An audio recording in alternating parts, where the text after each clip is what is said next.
Assalamualaikum warahmatullahi wabarakatuh. Jumpa lagi dalam seri video pembelajaran tentang pemrograman berorientasi objek. Ini adalah video yang kedua. Di video sebelumnya kita sudah melihat bagaimana sebuah kelas, objek, dan paket dalam bahasa pemrograman berorientasi objek. Pada pembahasan yang sebelumnya, kita sudah berhasil membuat sebuah kelas, ya, kemudian dilanjutkan dengan menginstansiasi objek. Ya. Nah, di pertemuan kali ini atau di pembahasan kali ini kita akan membahas tentang bagaimana enkapsulasi pada pemrograman berorientasi objek. Baik, kita mulai materinya. Kita akan membahas tentang enkapsulasi, ya, tentang enkapsulasi. Tadi enkapsulasi dan instansiasi, ya, dan instansiasi objek. Nah, sebenarnya di pertemuan sebelumnya kita sudah membahas tentang instansiasi objek. Instansiasi objek adalah pembuatan objek, ya, proses pembuatan objek. Maka dalam membuat instansiasi itu formatnya kita menggunakan nama kelas,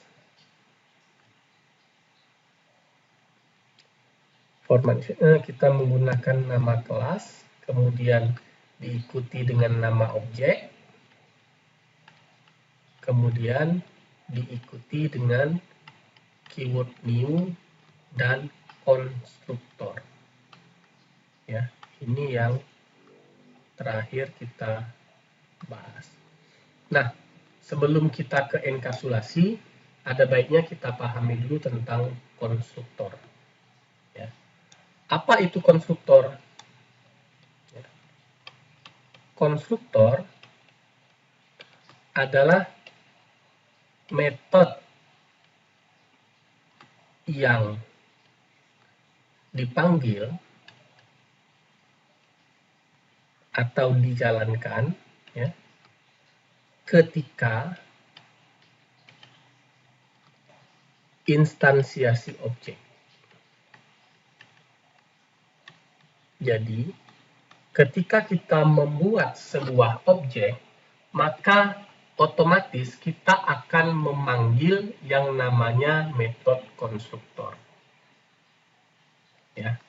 Contoh yang sudah kita implementasikan sebelumnya, kita membuat objek mahasiswa MHS1, ya. Kemudian kita memanggil konstruktor standar, ya, mahasiswa buka kurung tutup kurung. Nah, konstruktor ini adanya di mana? Konstruktor ini adanya di dalam kelas. Nah, kalau kita lihat di kelas mahasiswa, ya, ini kelas mahasiswa, dia ada instance field, kemudian ada metode, ya, metode cetak info. Kita belum melihat adanya konstruktor di sini. Ya, di sini belum terdapat konstruktor. Nah, walaupun di sini belum ada konstruktor, ya, di sini belum ada yang namanya konstruktor. Walaupun belum kita tuliskan, Java itu sudah menyediakan konstruktor default atau konstruktor standar walaupun tidak kita tuliskan. Bentuk dari konstruktor standar yang disediakan Java seperti ini. Public, mahasiswa, buka kurung, tutup kurung, kemudian body dari konstruktornya kosong. Ya. Ini adalah bentuk konstruktor yang standar. Jadi nama konstruktor tanpa parameter, kemudian bodinya juga kosong. Ya. Nah, konstruktor seperti ini, walaupun tidak kita tambahkan pada kelas, misalnya kita hilangkan, ya, maka Java otomatis akan menyediakan konstruktor standar tersebut, ya, walaupun di sini tidak ada. Jadi di sini kita manggil konstruktor mahasiswa, tapi di kelasnya tidak ada konstruktor tersebut, itu programnya nggak error. Karena secara default Java akan menyediakan. Namun, kita bisa membuat sendiri konstruktornya. Ya. Jika kita membuat sendiri konstruktor seperti ini, maka konstruktor default yang sediakan Java itu akan otomatis diabaikan. Ya. Dia akan menggunakan konstruktor buatan kita sendiri. Nah, kembali ke pengertian konstruktor tadi, konstruktor adalah metode yang dijalankan ketika objek dibuat. Artinya, ketika kita membuat objek NHS1, ya, perintah yang ada di dalam konstruktor ini akan dijalankan. Cuma kebetulan di sini perintahnya kosong, jadi tidak ada statement apapun yang akan dieksekusi ketika objek dibuat. Ya. Nah, namun di dalam konstruktor, kita bisa menyelipkan perintah yang akan dikerjakan ketika objek itu dibuat. Ya, sehingga dia tidak lagi menjadi konstruktor yang standar. Sebagai contoh, biasanya konstruktor itu digunakan untuk menginisialisasi nilai field. Misalnya seperti ini. Ya. Kita punya konstruktor mahasiswa. Ya. Nah, kemudian konstruktor itu kita gunakan ketika kita membuat objek mahasiswa. Di sini, kita memberikan nilai NIM dan nama setelah objeknya dibuat. Nah, sebenarnya ada cara lain. NIM dan nama ini bisa saja kita berikan nilai pada saat objek dibuat, yaitu melalui konstruktor. Saya akan coba buatkan dua macam konstruktor di sini. Yang pertama adalah konstruktor yang default, bentuknya seperti ini. Ya. Kemudian saya akan buatkan satu konstruktor lagi. Ya. Konstruktor yang kedua, yaitu konstruktor default. Kemudian ini ada konstruktor yang kedua. Cara menuliskan konstruktor sama, ya, public, kemudian nama konstruktor itu sama persis seperti nama kelas. Nah, cuma di sini kita membedakan parameternya. Konstruktor default itu tanpa parameter, konstruktor yang kita buat itu menggunakan parameter. Misalnya string nama, koma, string name. Ya, buka kurung, tutup kurung. Nah, di sini kelas mahasiswa memiliki dua buah konstruktor. Ya, ada konstruktor mahasiswa tanpa parameter, ada konstruktor mahasiswa dengan parameter. Nah, konstruktor dengan nama yang sama ini, tetapi dengan parameter yang beda, itu disebut sebagai overloaded konstruktor. Ya, jadi konstruktor itu boleh lebih daripada satu. Ya, dikatakan beda apabila parameternya berbeda. Oke, sekarang apa yang akan dikerjakan ketika konstruktor kedua ini dipanggil? Nah, maka dia akan langsung ngeset nilai parameter NIM dan nama yang dimiliki oleh objek nantinya. Di sini instance field NIM dan nama, sedangkan di sini parameter NIM dan nama. Kita akan menjadikan nilai NIM dan nama instance field, nilainya sama dengan NIM dan nama pada parameter konstruktor. Sehingga kita bisa tuliskan NIM yang pertama ini mengacu kepada instance field. Nah, supaya dia mengacu kepada instance field, maka kita tambahkan keyword this. Jadi, this.name. Berarti NIM yang mengacu pada instance field. Ya, this.name sama dengan NIM. NIM yang kedua ini mengacu kepada parameter konstruktor. Kemudian this.nama berarti ini mengacu ke field pada instance field, ya. Kemudian nilainya sama dengan nama pada parameter konstruktor. Ya. Nah, sehingga nama dan nim yang diperoleh dari konstruktor itu akan dijadikan sebagai nama dan nim untuk field yang dimiliki objek. Nah, kita coba lihat bagaimana penggunaan dua macam konstruktor ini pada objek. Jadi ada konstruktor mahasiswa, ada konstruktor mahasiswa dengan parameter. Kita lihat di main.java-nya. Objek mahasiswa 1 kita buat dengan konstruktor standar. Ya, tinggal panggil mahasiswa tanpa parameter. Setelahnya kita ngeset nilai nim dan nama. Ya, dengan mengakses field-nya secara langsung. Kemudian kita cetak datanya. Untuk mahasiswa 2, kita akan coba cara berbeda. Kita buat mahasiswa MHS2 sama dengan new mahasiswa. Tapi kita berikan parameternya. Nah, kita akan menggunakan konstruktor jenis kedua. Pada konstruktor jenis kedua, terdapat dua nilai yang dibutuhkan, yaitu nilai string nama dan nilai string nim. Oke, kita akan berikan berapa nilai string nama dan nimnya. Jadi misalnya namanya Bibi, ya. Kemudian nimnya F1, E1, 21, misalnya 002. Ya. Artinya kita membuat objek MHS2, ya, maka sekaligus kita memberikan nilai nim dan nama untuk objek MHS2 tersebut. Ya, sehingga di sini kita langsung bisa cetak MHS2 dot cetak info. Ya, maka akan langsung tercetak nim dan nama mahasiswa kedua. Jadi ini contoh konstruktor dengan parameter. Yang pertama contoh konstruktor tanpa parameter. Jadi sebuah kelas selain memiliki metode, dia memiliki field, ya, dia juga memiliki yang namanya konstruktor. Dan kelas bisa memiliki konstruktor lebih dari satu. Ya, ini contohnya. Nah, kalau kita run, maka ada dua nama yang muncul di sini. Ya. Nah, itu contoh penggunaan konstruktor pada sebuah kelas. Ya. Baik, selesai kita membahas tentang konstruktor. Nah, berikutnya kita kembali ke kelas mahasiswa tadi. Jadi, sebuah kelas punya field, punya konstruktor, dan punya metode.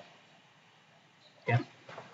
Nah, berikutnya kita masih membahas tentang instance field. Berikutnya kita akan membahas tentang teori enkapsulasi. Ya. Jadi dalam OOP kita mengenal yang namanya access modifier. Ya. Jadi sebelum kita berbicara tentang enkapsulasi, maka kita harus mengenal dulu yang namanya access modifier. Ya. Nah, di dalam OOP itu ada beberapa access modifier, ada namanya public, ya, ada namanya private, ada namanya protected, dan ada yang default. Untuk kasus Java seperti ini. Ya.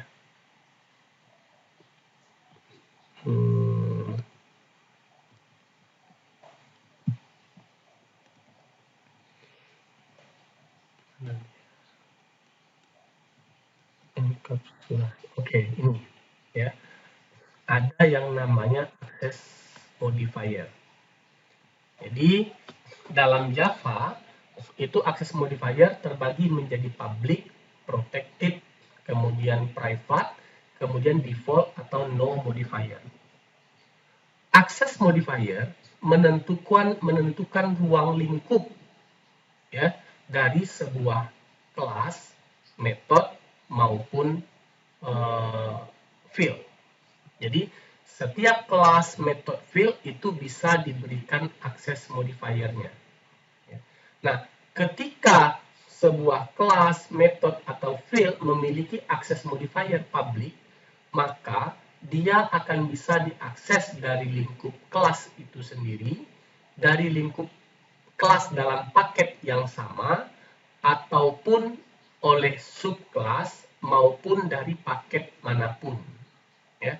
Kemudian kalau dia protected, dia bisa diakses dari kelas itu sendiri, kemudian dari kelas lain dalam paket yang sama, atau dari kelas lain yang merupakan subkelasnya. Kemudian ada no modifier atau default, hanya bisa diakses dalam kelas itu sendiri atau dari paket yang sama.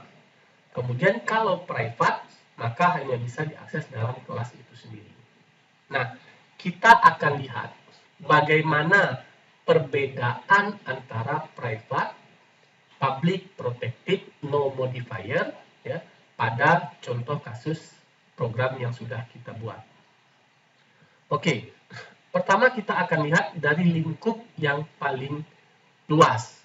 Namanya adalah public. Ya, kita akan lihat. Di sini ya, kita punya kelas mahasiswa. Kelas mahasiswa punya dua buah field, name dan nama yang bersifat public. Ya, akses modifiernya public. Ketika akses modifier ini public, ya, maka name dan nama itu akan bisa diakses dalam kelas ini sendiri maupun di luar kelas. Sebagai contoh akses dalam kelas, di sini kita buat this.name. Artinya, kita akan mengakses nilai name dari dalam kelas ini sendiri. Ini kan masih di dalam kelas mahasiswa. Ya. Kita akses name masih di dalam kelas mahasiswa. Bisa saja, ya, karena ini public. Artinya, akses dalam kelas sendiri itu diperbolehkan. Kemudian, kita coba akses name dan nama ini dari luar kelas. Luar kelas, di sini kita punya yang namanya kelas mahasiswa. Kelas main. Ya. Ternyata di dalam kelas main, yang beda kelas dengan kelas mahasiswa, kita masih bisa mengakses name dan nama tersebut. Ya. Karena name dan nama itu tadi akses modifiernya adalah public. Ya. Dia bisa diakses dari luar kelasnya. Ya. Nah, ini diakses dari luar kelas, tapi masih dalam paket yang sama. Masih dalam paket 1. Ya. Coba, misalnya kita buat paket 2. Kita buat paket 2. Finish. Ya. Kemudian, main ini kita pindahkan ke paket 2. Nah, kita refactor. Sekarang, mahasiswa dan main itu berada dalam paket yang berbeda. Ya. Kalau tadi paket sama masih bisa akses. Sekarang kita lihat kalau paketnya berbeda, ya, main berada di paket 2, sedangkan mahasiswa tadi berada di paket 1. Ternyata, walaupun beda paket, kita tetap bisa mengakses name dan nama tadi. Ya, karena apa? Karena ruang lingkupnya public, bisa diakses dari manapun. Ya. Nah, itu yang pertama, ruang lingkup akses public. Kemudian, ruang lingkup yang kedua adalah akses private, ya, akses protected. Ya.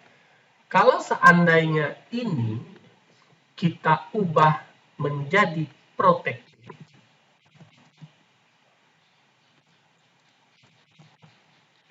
dua-duanya misalnya kita ubah jadi protected. Artinya pada kelas mahasiswa, atribut atau field name dan mahasiswa, name dan nama, ini akses modifiernya adalah protected. Nah, kita lihat pengertian protected tadi. Dia bisa diakses dalam kelas itu sendiri, kemudian dari paket yang sama, kemudian dari subkelas yang sama. Ya, dia sebagai dapat diakses dari subkelasnya. Ya. Jadi protected bisa diakses dalam kelas itu sendiri, bisa diakses dari kelas lain dalam paket yang sama, atau bisa diakses oleh subkelasnya.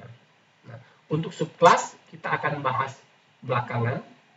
Kita akan lihat bagaimana atribut yang protected hanya bisa diakses dalam kelas dan dalam paket yang sama. Kita coba ganti ini menjadi protected. Ternyata akses NIM dan nama dalam kelas mahasiswa nggak ada masalah. Ya. Tetap bisa kita lakukan. Lalu bagaimana kalau kita ingin akses NIM dan nama, tapi dari paket yang berbeda? Ya, main Java berada di paket 2. Ternyata di sini sudah tidak diperbolehkan. Kalau kita lihat di sini, NIM has protected access in mahasiswa. Sehingga NIM tidak bisa diakses dari kelas lain yang beda paket. Karena NIM tadi di set protected. Jadi kalau public itu bisa diakses dari manapun. Kalau protected itu bisa diakses dalam kelas itu sendiri. Ya. Kemudian ditambah dalam kelas lain tapi harus paket yang sama. Nah, di sini contohnya kalau paket berbeda nggak bisa. Ya. Coba paketnya kita samakan. Main Java-nya kita pindahkan ke paket 1. Nah, di sini main dengan mahasiswa dalam paket yang sama, ternyata NIM-nya bisa diakses secara langsung. Walaupun dia protected, karena masih berada dalam paket yang sama. Jadi kesimpulannya, public bisa diakses dari manapun, sedangkan protected bisa diakses dari kelas itu sendiri, kemudian dari kelas lain, asalkan masih dalam paket yang sama. Ya, ditambah lagi nanti bisa diakses dari paket yang berbeda, asalkan paket yang berbeda tersebut mengextend, ya, mengextend kelas mahasiswa atau dia menjadi sub dari kelas mahasiswa. Tapi itu akan kita bahas pada bagian tentang pewarisan. Baik, tadi yang kedua, aksesnya adalah protected. Nah, kemudian kita set yang ketiga. Yang ketiga itu ada no modifier atau default. Atau ini tanpa modifier seperti ini. Kita hilangkan modifier. Ketika tidak ada modifier, maka ruang lingkupnya akan menjadi bisa diakses di dalam kelas dan bisa diakses dalam kelas berbeda asalkan masih dalam satu paket. Kita cek dalam kelas itu sendiri masih aman, ini NIM namanya bisa diakses. Sedangkan paket sedangkan kelas lain tapi dalam paket yang sama juga masih aman. Ya, bisa diakses. Jadi mirip seperti protected. Tapi kalau ini sudah beda paket, maka dia nggak bisa. Ya, jadi beda paket itu bisanya di public. Ya, nah ini sudah nggak bisa. Ya, kalau dia default untuk berbeda paket. It cannot be accessed outside paket. Jadi supaya bisa diakses, ini kita kembalikan ke dalam paket 1. Jadi untuk kondisi no modifier hanya bisa diakses dalam kelas itu sendiri dan kelas lain dalam paket yang sama. Yaitu untuk yang no modifier. Kemudian yang terakhir, untuk akses private, maka dia hanya bisa diakses di dalam kelas itu sendiri. Nah, kita cek. Ya, kita coba kelas mahasiswa ini NIM-nya kita jadikan private. Dalam OOP, standarnya, umumnya, memang itu harus di-set menjadi private. Ya.